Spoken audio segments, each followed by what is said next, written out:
Good morning. Good morning, everyone, and a special welcome to anyone who is here for the first time.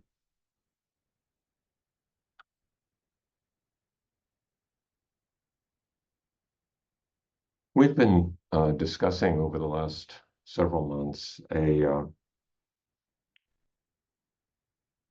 a writing composed by Shantideva, an 8th century Indian scholar monk who wrote a work entitled The Way of the Bodhisattva. And we've actually reached the final chapter of that book.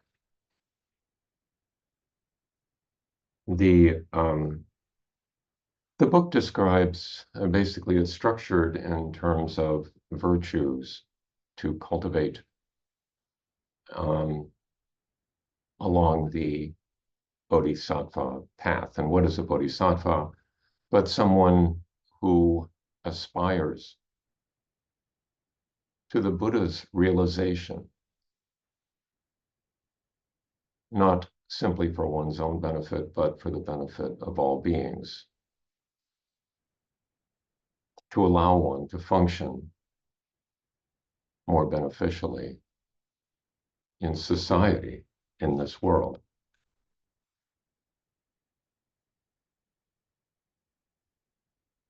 And there are a number of virtues that have been discussed: generosity and diligence,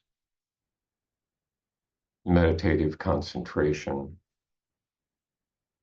wisdom, most recently. And this last chapter is entitled dedication. Now, our word dedication in English has different meanings.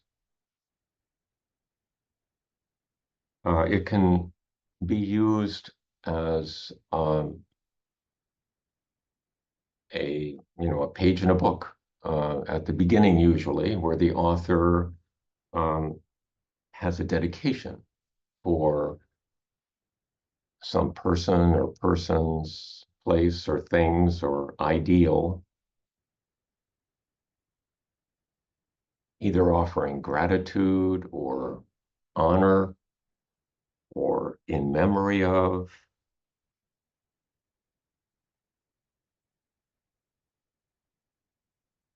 So that's one use of the word dedication. It can be used when we talk about dedication of a space, such as a building. There may be a dedication of a building.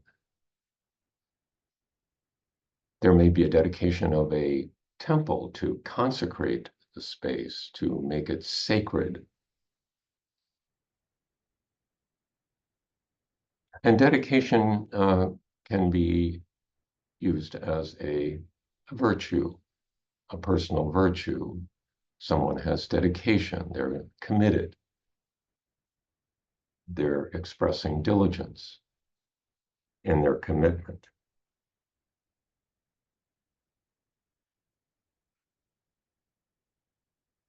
So the dedication that Shantideva has at the end of his book is not just one page, it's many pages. And it's of a somewhat different type than what we might be familiar with. And I'll read a first little section starting at the beginning. The chapters, all of them are composed in verse. By all the virtue I have now amassed, by composition of this book, which speaks of entry to the Bodhisattva way, may every being tread the path to Buddhahood. May beings everywhere who suffer torment in their minds and bodies have, by virtue of my merit, joy and happiness in boundless measure, as long as they may linger in samsara, sort of the ordinary life that people live. May their joy be undiminished. May they taste of unsurpassed beatitude in constant and unbroken continuity. So this section is analogous to transfer of merit, what we might call, at least in the Zen tradition and in other Mahayana traditions, transfer of merit.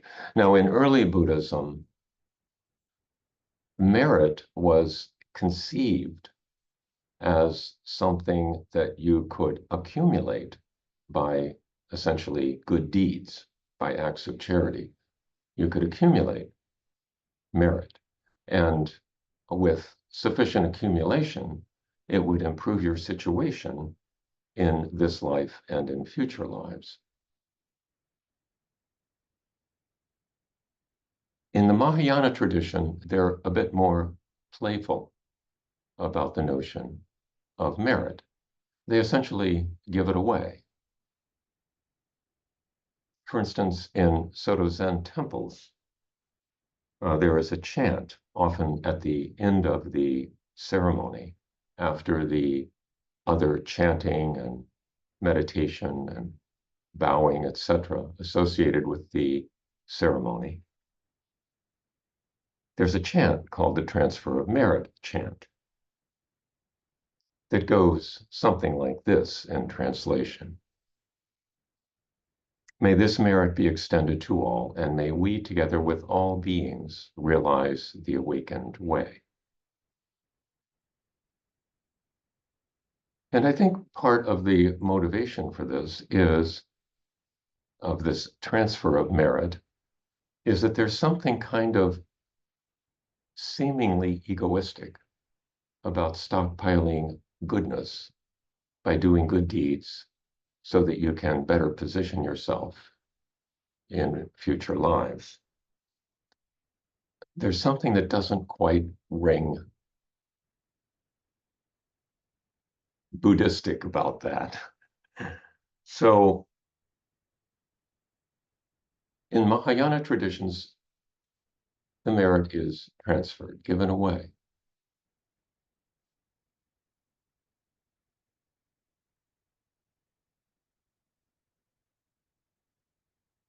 And it's typical to have some of these lofty aspirations in Mahayana writing.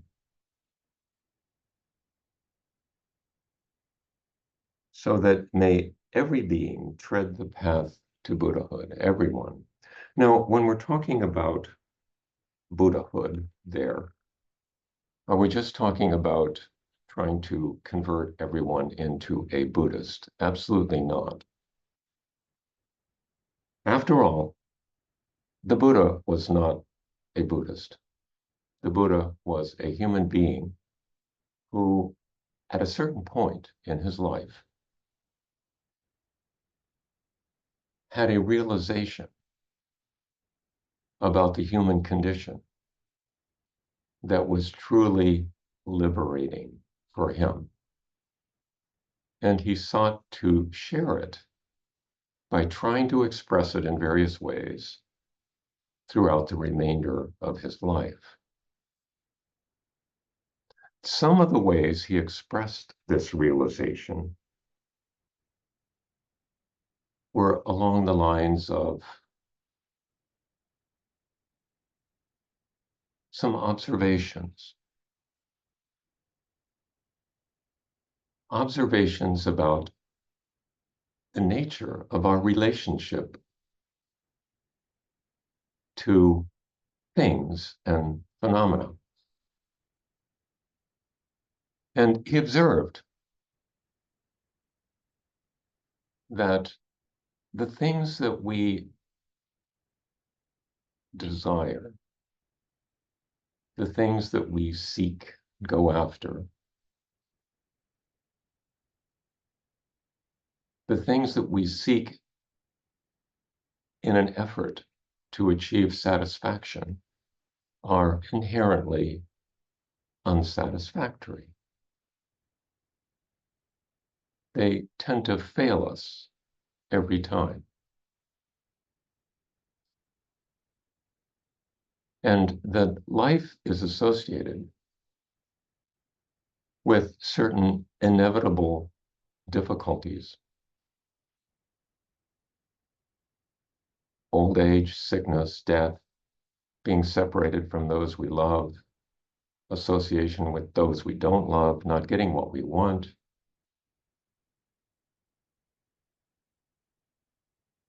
All these difficulties.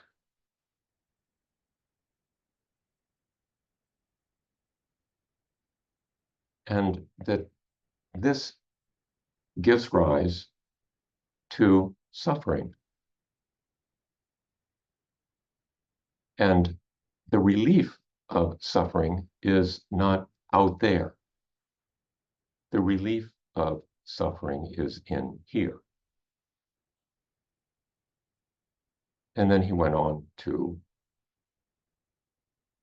expound on that in various ways over many years.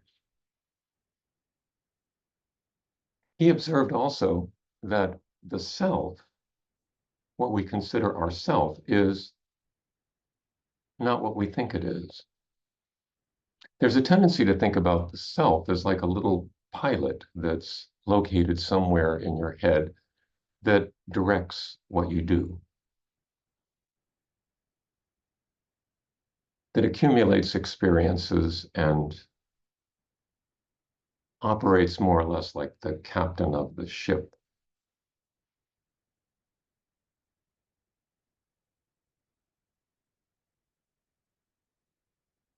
And that has some permanence about it. It stays the same throughout all of these various stages of life, throughout all of these experiences we have.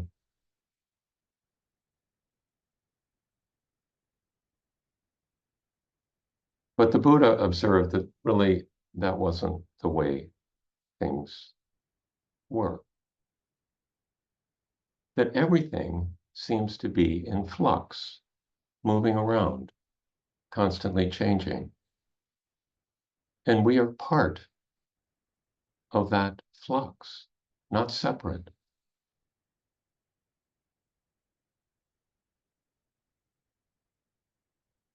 So making these observations was profoundly important for the Buddha, and he wanted to share them. Now, these observations are not unique to the Buddha. Any human can potentially observe these things and be liberated in the way that the Buddha was. So these observations do not depend on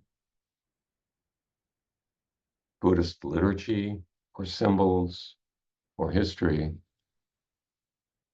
They're observations about the human condition. So this path to Buddhahood is not confined to Buddhists. The Lotus Sutra, which we've studied before, gives an indication of this. And in this passage, the Dharma, the teachings of the Buddha, the observations of the Buddha, the realization of the Buddha is depicted as a kind of rainfall. And the moisture in this passage, the moisture reaches all the plants, trees, thickets, forests, and medicinal herbs with their little roots, little stems, little branches, little leaves, their medium-sized roots, medium-sized stems, medium-sized branches, medium-sized leaves. They're big roots, big stems, big branches, and big leaves. Every tree, large or small, according to whether it is superior, middling, or inferior, receives its share. The rain from the same cloud goes to each according to its nature and kind, causing it to grow, bloom, and bear fruit. Though all grow in the same soil and are moistened by the same rain, these plants and trees are all different.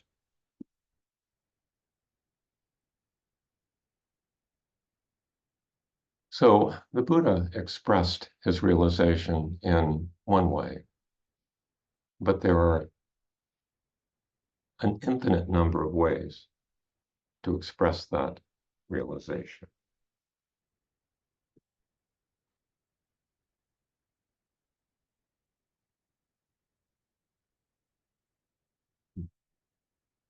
The following section, throughout the spheres and reaches of the world, in hellish states, as many as there are, may beings who abide there taste the bliss and peace of Sukhavati.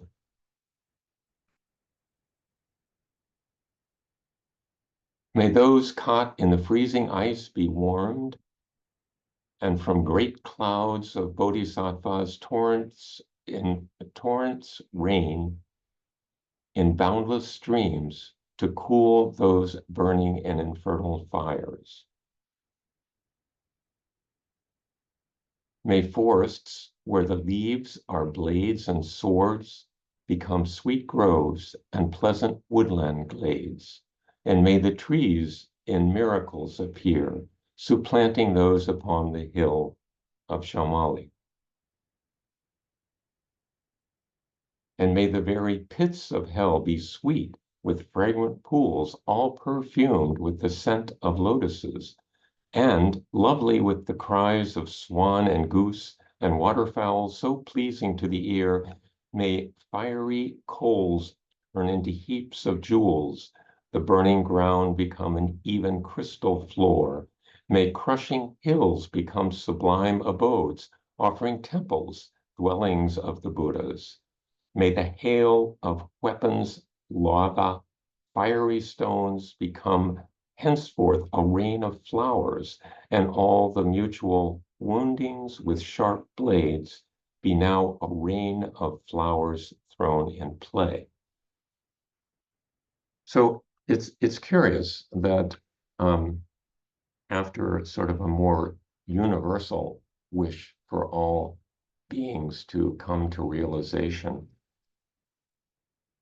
he then focuses on those residing in hell. Now, there are realms in Buddhist cosmology, and you can understand them in various ways. There are hells in Buddhism, but what are these? These are the areas or the realms, I guess you would say, that may be occupied by individuals in deep suffering.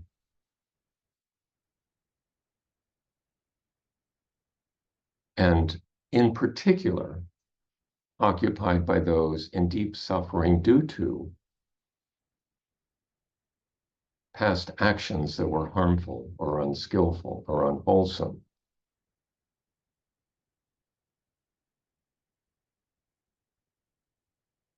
Now,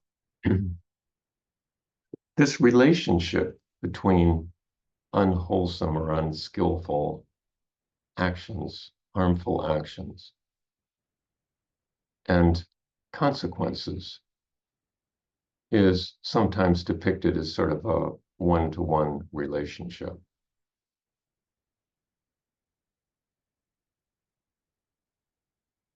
And people who understand it in that way may think that, well, if someone is suffering like that, there must be a cause, and the cause must be their fault.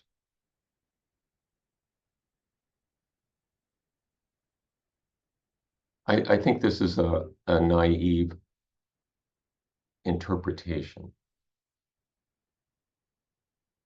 But the Buddha did teach that an unwholesome mind directing unwholesome actions of body, speech, and mind can lead to suffering.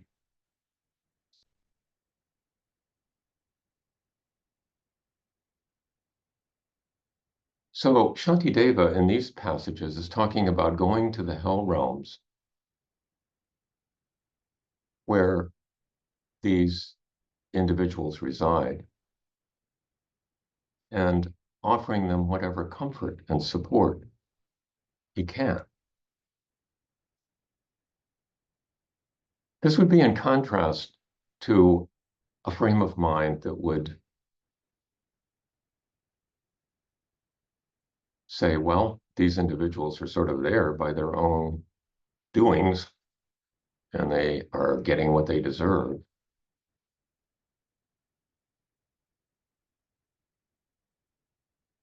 So Shantideva is advocating compassion for these individuals occupying the hell realms, even if their suffering is related to what we would call their own actions.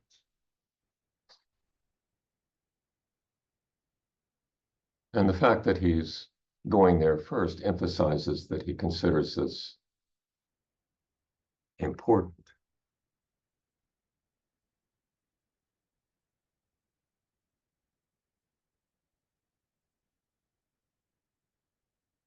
The next passage, what fear is it, they'll ask, that grips the henchmen of the deadly Lord, the frightful vultures and the carrion crows? What noble strength is it that brings us joy and drives away our dreadful night?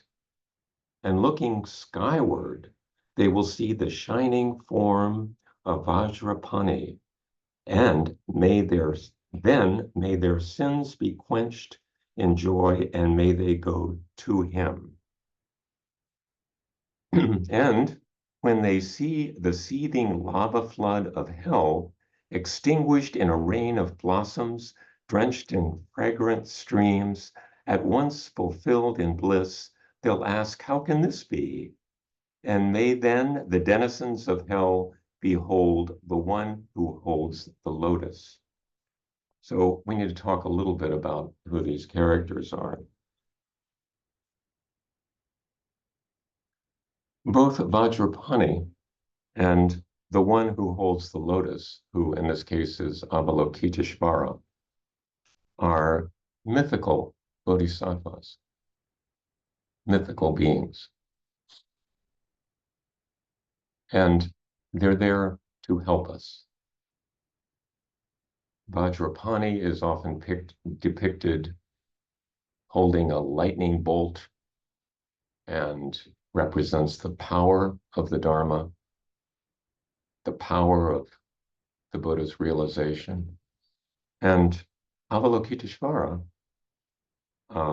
represents compassion. So what do we make of these mythical figures? Well, I think nowadays anyway, we would definitely consider them imaginary. They're made up.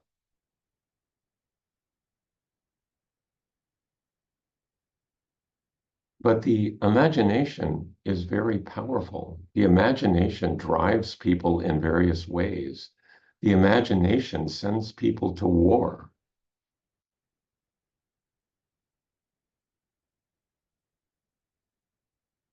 The imagination can create wonderful things or awful, terrible things. So imaginary figures can be very powerful and moving. They speak to the feeling part of us more than to the thinking part of us.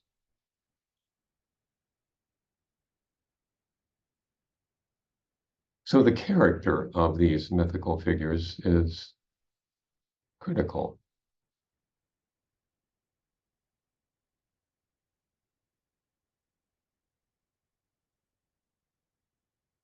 These bodhisattva figures, these mythical bodhisattva figures, are personifications of various virtues that, when personified, can speak to us directly and support us in our practice, in our life, in making decisions, and in taking care of our life. So I think it's a mistake to discount them. And I would just invite you to try to relate to them in a different way.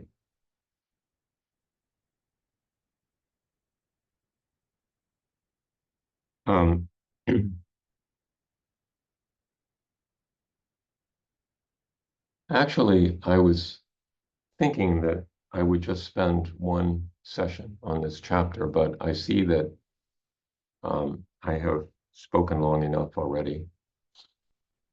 So I'm going to stop here.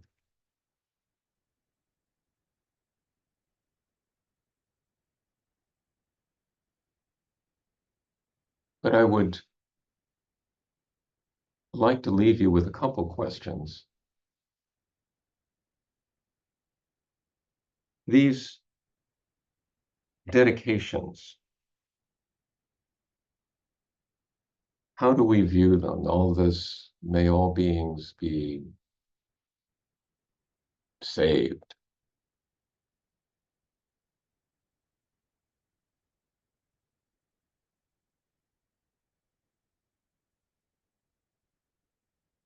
How do they help us if they do? Are they just kind of overblown wishful thinking?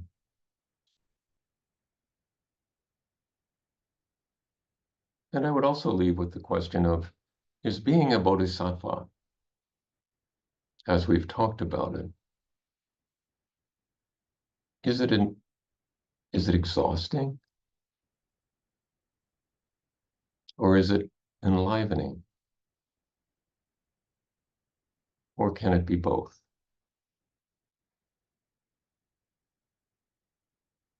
And are those with flaws and foibles?